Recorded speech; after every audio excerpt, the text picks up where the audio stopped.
Sila ba yung mga aswang na pinaghahanap sa TV? Hindi sila aswang, Father. Tao sila katulad natin. Teka dyan. Tatawagan ko si Kapitan. Puntahan mo ang mga pulis. Pagkatapos ay bantayan mo ang kanilang mga kinikilos. Sapagkat sila na rin mismo ang gagamitin natin. Pagkakalitan natin ang matagal na natin nahangarin. Kung itama ang mali nilang inaakala, huwag kayong lalabas ha. Dito lang kayo. Ano ba? Dito lang kayo! Hindi authorize yung interview nyo. Akin na yung date. Gusto mo, edi kunin mo. Ayan, saksak mo sa baga mo. Ibigay mo na sa mga taong pamilya mo, Iyo. Dahil kung hindi, alam mo na ako para saan ito. Wala tayo, Fatima! Bilis! Lumabas na kayo! I'm Police Director Danilo Aragon. I'm doing this interview para sabihin ang buong katotohanan tungkol sa mga sinasabi nilang aswang. Galing nyo talaga, ma'am. Naisahin nyo sila.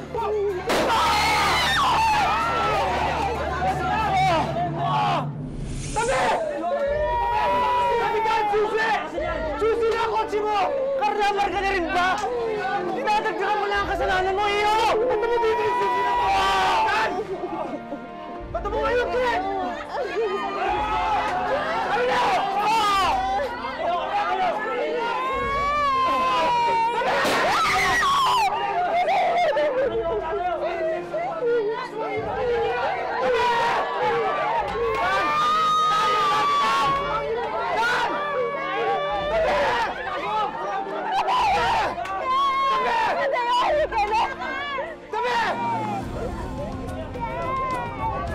Halimaw kayo ang lahat! Mga asol, halimaw kayo! Dapat hindi mo pinaalisin si Bernice. Sir, ang bilis ng pangyayari. Wala na akong nagawa. Kilala mo naman si Bernice eh. Pero huwag kang mag-alala. Nakakuha ko naman yung footage niya eh.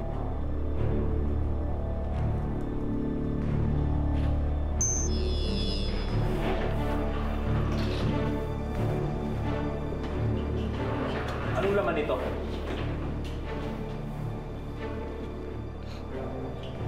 Top secret.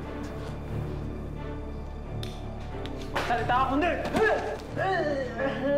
Hoy, Tipaklong. Hinayaan kitang saktan ako noon dahil nakagapos ako. At alam kong galit ka dahil namatayan ka ng tatay. Pero pag inulit mo yun, may kalalagyan ka. Nakakalimutan mo yan ako, head ng task force dito ah! Hoy, Tolentino, maaaring bilog ang mundo. Ikaw ang nasa itaas, ako nasa ibaba. Pero tandaan mo, pag-ikot dito, baka mag-ibang sitwasyon. At huwag mong kalilimutan, hindi ako nakakalimot. Eh kung tapusin na Dapat, sir! Ha? Hindi mo kayang iputok yan. Hindi halimaw ang pamilya ko! Kaya magpapakahalimaw ako kung may sumunod sa inyo! Hindi ako magdadalawang isip na barilin kayo! Mateo, halika na, Mateo.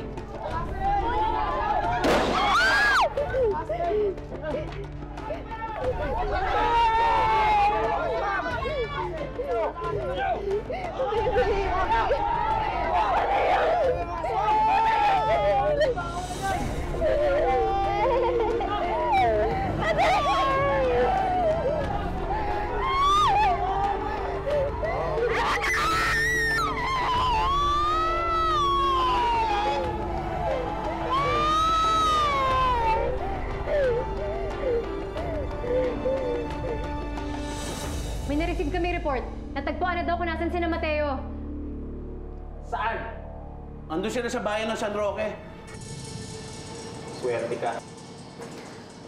Let's go! Doon tayo sa Roque! Bisa nyo!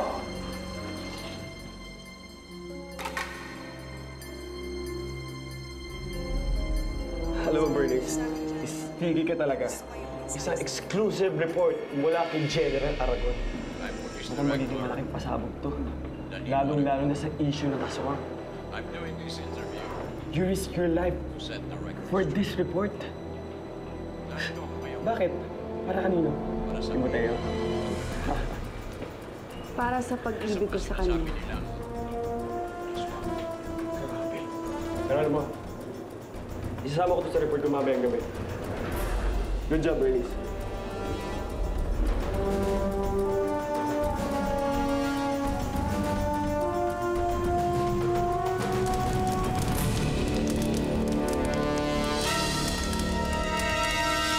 Tingnan mo yung statue na yan. Ilang taon nang nawala. Sa tuwing pinapalitan natin, nababasag. Pero ngayon, bigla-bigla, bumabalik na siya. May ibig sabihin kayang himala na yan? Siguro, tapos na yung misyon ng aso, kaya bumalik na siya. Ang statwa, nadiliwanag.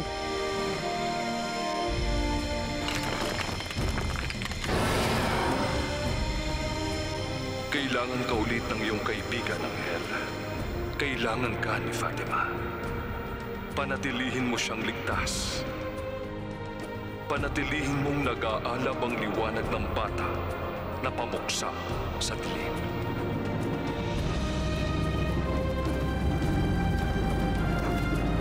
Narinig pa kayo? Tay, itigil niyo po ang sasakyan. Si Angel po. Narinig ko po si Angel. Saan? Sandali.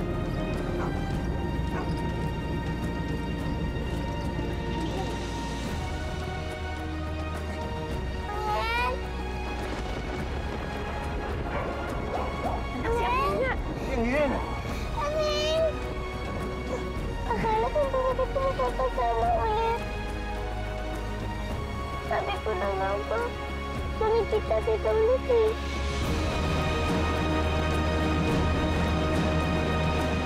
Ano naman itong asong to? Bigla na lang sumusulpot kung saan-saan. Hindi ko alam kung saan ang galing eh. Alam mo, sabi nila na kasama ni Fatima yan mula nung sanggol pa siya. Siguro may hiwagang pumalo dyan sa aso na yan. Hiwaga? Eh, ilang beses na itong nakatakas sa kamatayan eh. Baka isa siyang anghel na pinadala para bantayan si Fatima.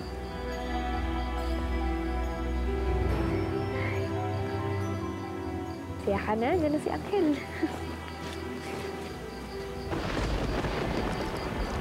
May bagyo ah. Oo nga eh.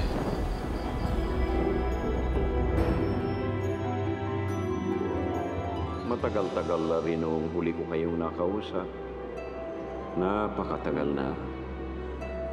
Mula nang hinayaan mo mamatay ang anak ko, hindi na ako nakipag-usap sa iyo.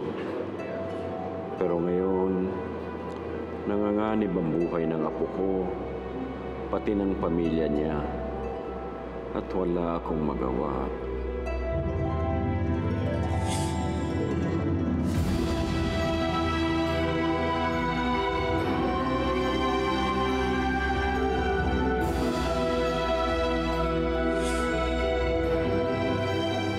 Kaya kung narinig mo po ako, kung totoo may kapangyarihan ka, kung talagang puno ka ng pagmamahal at malasakit, iligtas mo po sila sa panganib. Pakiusap po, huwag mo silang hayaang masaktan. Iwan na lang natin yung sasakyan dito. Malamang alam na ng task force kung ano nangyari sa simbahan. Kailangan pa talaga natin iwan yung sasakyan! Oo! Iligtas! Mas madali tayo matutuntun ng task force eh. Pag nasa ulat tayo, mahibla tayo. Magtiwala kayo sa akin! Tara na, Fatima! Mauna na kayo! Tara, lakad ka lang diretso ha! Mateo! Nandito na! Na-alerto ko ng regional police. Yung mga checkpoint na rin sa lahat ng exit ng San Roque at mga kalapit na bayan. Pinakalat ko na rin yung mga wanted pictures nila. Good, wala na silang tatakbuhan. Sita, maiwan ka dito. Coordinate communication. Paalala mo sa lahat ng unit na kailangan mahuli ng buhay si Fatima. Teka lang, sir. Eh, paano yung boss chief ko tsaka yung asawa niya? Arestuhin. Kapag nanlaban, patayin. Let's go, move!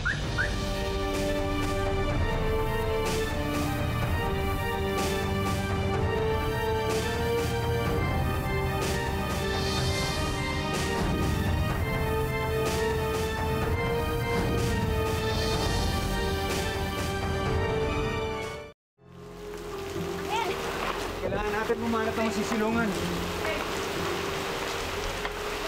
Uy! Fatima! Fatima!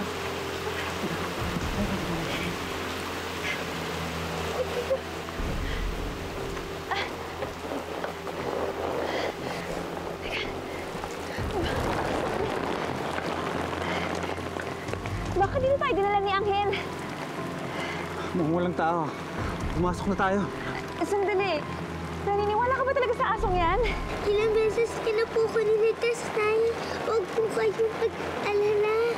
Espesyal na aso po si Angel. Tara, pasok na tayo. Nakabahan ako Mateo eh.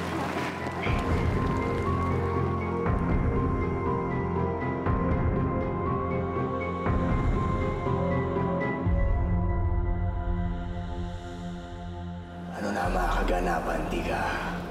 Natagpuan na ng mga pulis si Luwalhati Canlaon. Saan? Bumalik sila sa bayan ng San Roque. Kung ganon, magbuo ka ng panibagong grupo ng mga manananggal. At sakalakayin ninyo ang mga pulis. Pag nagkaroon ng pagkakataon, dagitin mo ang pamilya ni Luwalhati. Kasama na ang batang itinakda. Huwag ka mag-alala, Canlaon. Hindi kita bibiguin.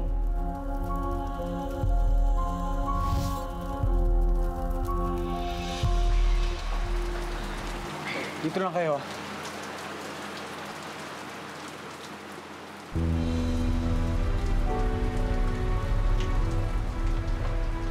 Tao po! Pasok, please. May hagdan. Hakbang ka ulit. Sabay. Dito lang muna kayo, ah.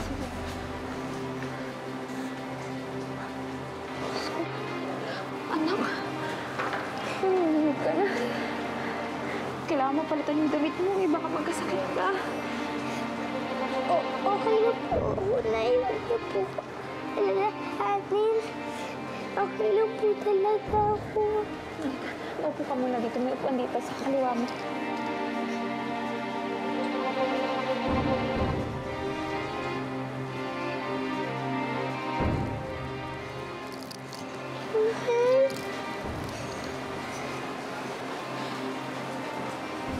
Ito. Nanganap ko sa taas. Ito, Fatima, parang hindi ko malamigan.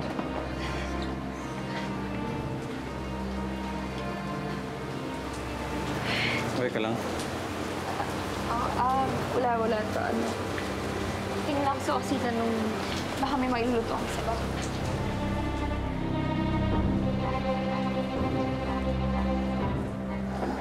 Ito ka lang, Fatima, ha? Angel, pagtayan mo siya, ha?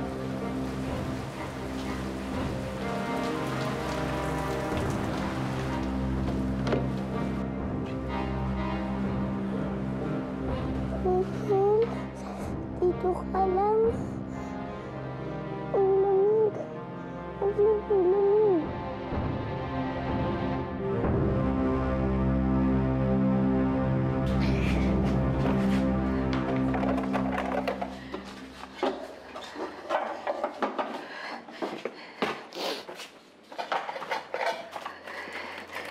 Anong problema? Anong problema? Natanong mo ko anong problema? Yan ang mga sitwasyon natin ngayon, Mateo. Nanolob tayo ng bahay bahay. Nagdako ka na sa sasakyan. May nabalit kang kapitan kanina, tapos tatanungin mo kung anong problema. Ginawa ko yun para sa pamilya natin. Masisisi mo ba ako? Alam ko naman yun eh. Pero...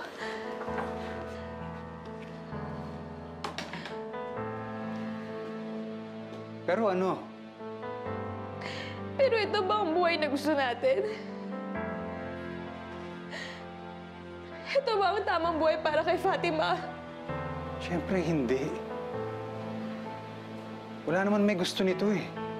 Pero nangyari na kung anong nangyari. At kailangan kong gawin ang lahat para mailigtas ang pamilya ko. Tapos sisisihin mo ako? Hindi naman kita sinisisi.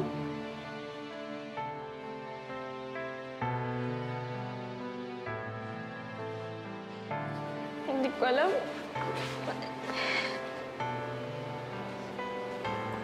Ewan ko na. Nalilito na ako. Siguro,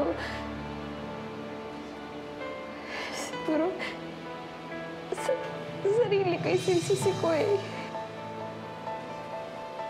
Kasalanan ko lahat ng to.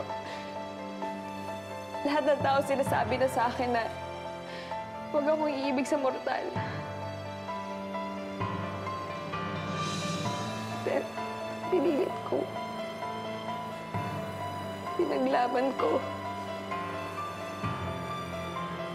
Pero ano nangyari ngayon? Tingnan mo tayo.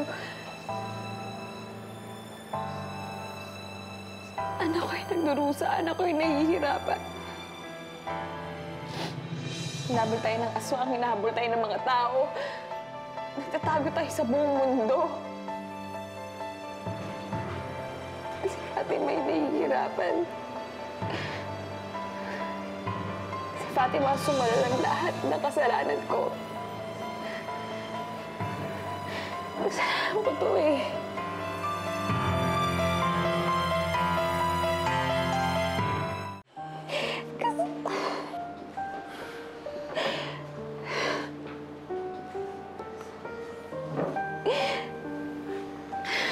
Tama na yan.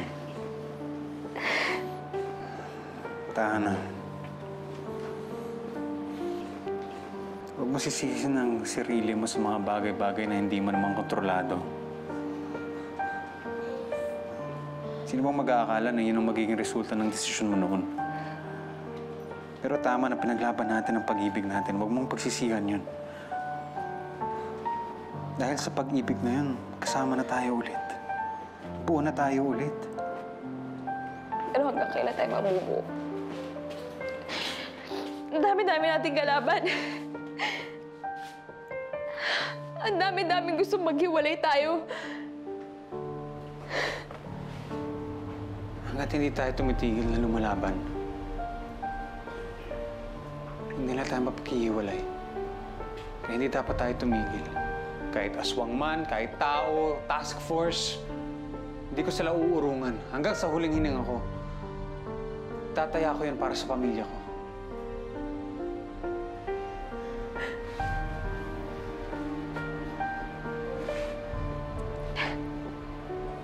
Salamat ah. Salamat. Salamat, pinapalakas mo pa rin yung loob ko.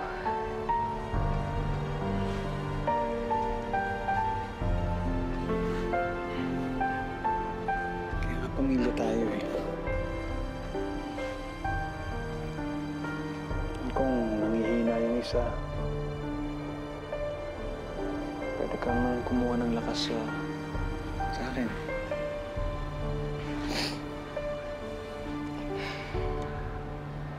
Malalagpasan din natin to. Masasama-sama tayo. Ang sasama nila. Pinagtangkaan nila kaming lahat. Gusto nila kaming imasakir. Buti na lang napigilan ko si Mateo. At ako lang na napahamak. Kaysa may madamay pang iba. Dinalangan nila yung sasakyan ko eh. Sir, pinasara ko lahat ng exit points ng San Roque pati yung mga kalapit na bayan. Hindi na sila makakalayo gamit yung sasakyan na yun. Tsaka malakas din yung ulan kanina. Sigurado ako na hindi sila makakalakad na malayo. Tsaka delikado doon sa gilid ng bundok ha. Lalo't kasama pa nila batang bulag. Good. Bumuo kayo ng mga patrol. Isang team kada isang barangay. Isa-isahin nyo ang mga bahay sa San Roque. Alertohan nyo na rin ang mga katabing bayan. Yes, sir. Sir, ako na maglilid doon sa isang team. Huwag ka na, Paul. Sumama ka sa akin. Mahirap na. Hindi ko nahahayaang makaligtas pa si Mateo at ang pamilya niya. Let's go!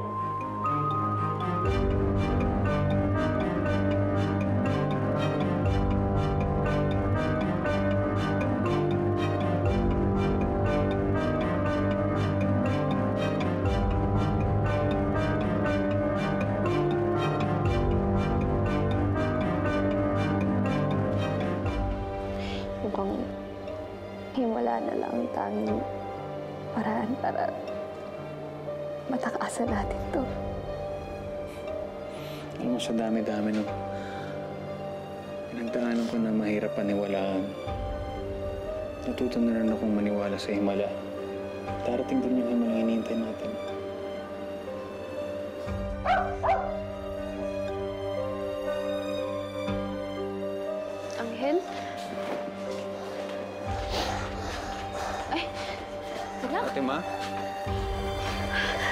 Lakas ng lagnat niya.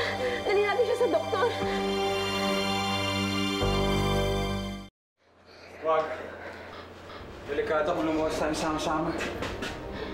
Ako na lang lalabas. Bibili ako ng gamot. Pero dito lang kayo. Sama mo si Fatima dito. Mag-iingat ka. Mag-iingat ka. Fatima. Si tatay. Ayan, patay na sila. Mag-iingat ka. Nay. Anak.